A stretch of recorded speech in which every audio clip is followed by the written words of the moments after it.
Assalamualaikum warahmatullahi wabarakatuh. Perkenalkan, kami dari kelompok 6 dari kelas Antan C yang beranggotakan Alexandro Del Vigo, Erna Sokawati, Muhammad Nur Ihsan, Tanti Herawati, dan Winanda Benedikta. Dengan dosen pengampu Sofia Rahmawati, SH, MH. Dengan tema Pembangunan Pembangkit Listrik Tenaga Air PLTA Poso. Latar belakang.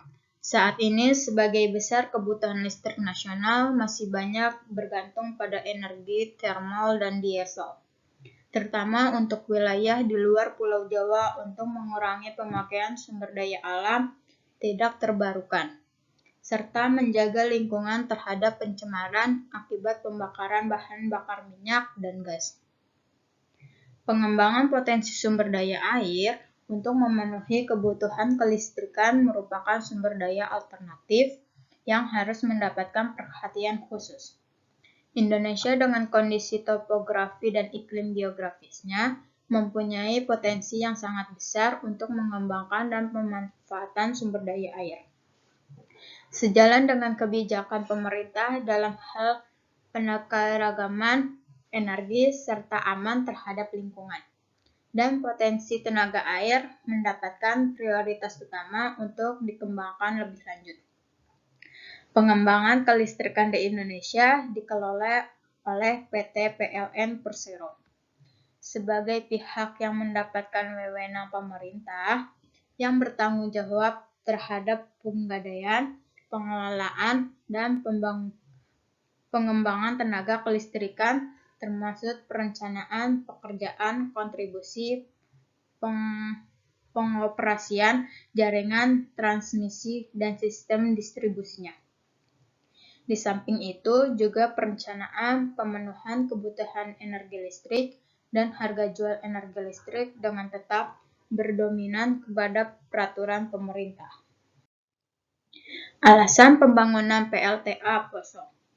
Kala Group membangun 3 pembangkit listrik tenaga air PLTA Poso untuk membantu menyediakan penyediaan listrik di Sulawesi pada Maret 2013. Kala Group menargetkan PLTA Poso akan mampu memenuhi kebutuhan listrik di kawasan Sulawesi. Setiap tahunnya, kebutuhan listrik untuk wilayah Sulawesi terus meningkat, rata-rata 20%. PLTA Poso 2 berkapasitas 195 megawatt akan beroperasi. PLTA Poso dibangun di 3 tempat, yakni PLTA Poso 1 dengan kapasitas 60 megawatt, PLTA Poso 2 195 megawatt, dan PLTA Poso 3 320 megawatt PLTA. Danau Poso yang menjadi sumber air memiliki ketinggian 500 mdpl dengan luas kurang lebih 32.000 hektar. Dengan keunggulan seperti ini, sungai tersebut dapat dimanfaatkan di 3 titik, sehingga PLTA Poso memiliki 3 tahap, PLTA 1, 2, dan 3. Prosedur hukum pembangunan PLTA Poso. 1. Pasal 18 ayat 6 Undang-Undang Dasar Negara Republik Indonesia tahun 1945. Yang kedua, Undang-Undang Nomor 13 tahun 1964 tentang penetapan peraturan pemerintah pengganti Undang-Undang Nomor 2 tahun 1964 tentang pembentukan daerah tingkat 1 Sulawesi Tengah dan daerah tingkat 1 Sulawesi Tenggara dengan mengubah Undang-Undang Nomor 47 PRP tahun 1960 tentang pembentukan daerah tingkat 1 Sulawesi Utara dan Tengah, daerah tingkat 1 Sulawesi Selatan, Tenggara, Lembaran Negara Republik Indonesia tahun 1964 Nomor 7. Menjadi Undang-Undang Lembaran Negara Republik Indonesia tahun 1964. Nomor 94. Tambahan Lembaran Negara Republik Indonesia tahun 2687. Yang ketiga, Undang-Undang Nomor 30 Tahun 2007 tentang Energi Lembaga Negara Republik Indonesia tahun 2007 Nomor 96, Tambahan Lembaran Negara Republik Indonesia Nomor 474 4746. Yang keempat, Undang-Undang Nomor 23 Tahun 2014 tentang Pemerintahan Daerah. Lembaran Negara Republik Indonesia tahun 2014 Nomor 244.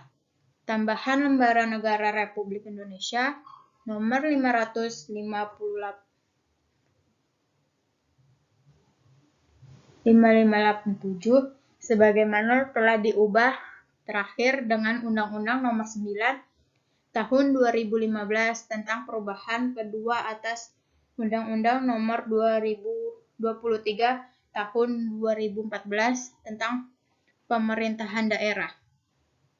Lembaran Negara Republik Indonesia tahun 2015 Nomor 58 Tambahan Lembaran Negara Republik Indonesia Nomor 5679. Yang kelima, Peraturan Menteri Dalam Negeri Nomor 80 Tahun 2015 tentang pembentukan produk hukum daerah.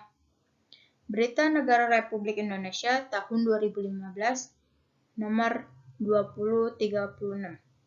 Sebagaimana telah diubah dengan Peraturan Menteri Dalam Negeri Nomor 120 Tahun 2018 tentang perubahan atas Peraturan Menteri Dalam Negeri Nomor 80 Tahun 2015 tentang pembentukan produk hukum daerah.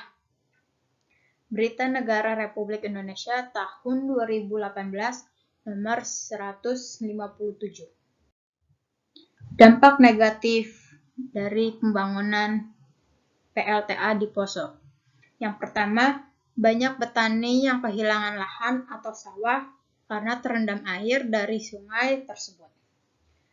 Bagi mereka, sawah adalah kehidupan karena menghasilkan penghasilan mereka dari sawah tersebut. Jadi, bagi masyarakat sangatlah terpuruk karena penghasilannya hilang dan mereka harus serabutan mencari uang untuk kehidupannya. Yang kedua, kerusakan pada bendungan dapat menyebabkan resiko kecelakaan dan kerugian yang sangat besar.